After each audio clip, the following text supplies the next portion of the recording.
According to analyst Jeff Pu of Haitong International Securities, via Mac Rumors, a major iPhone 15 camera update in the form of 48MP main cameras on basic models is on the way.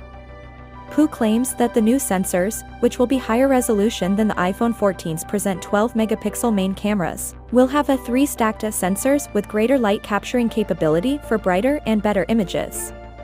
This technology does not appear to be employed on the 48-megapixel cameras now found in the iPhone 14 Pro and iPhone 14 Pro Max, so if this is an upgrade, hopefully it will come on both the regular iPhone 15 and the iPhone 15 Pro versions.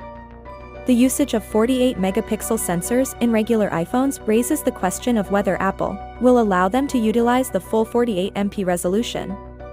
Unless you enable the 48MP ProRAW mode, which is a larger image format better suited for editing, the iPhone 14 Pro's default shooting mode is now limited to 12MP. However, Apple has so far restricted ProRAW mode to its Pro iPhones.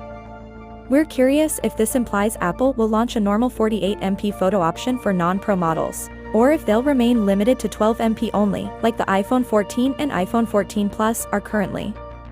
As Pu points out, there is another aspect to consider. Apple's manufacturing partners are apparently having difficulty producing enough 48MP sensors to match the estimated demand for the iPhone 15. If there is a bottleneck in the supply chain, the iPhone 15, or at least some of its models, could be delayed. As is customary, the iPhone 15 series will be released in September, with all 4 predicted versions present and right. However, Apple has previously delayed launch dates when necessary, as evidenced by the iPhone 10 and iPhone 12 series, which both came in October of their respective years. We may expect more than just camera upgrades for the iPhone 15, iPhone 15 Pro, and iPhone 15 Pro Max when the new iPhones are released. Finally, what are your thoughts about it? So without being said, let me know your thought in the comment below, and if you are new here, please subscribe. Peace out.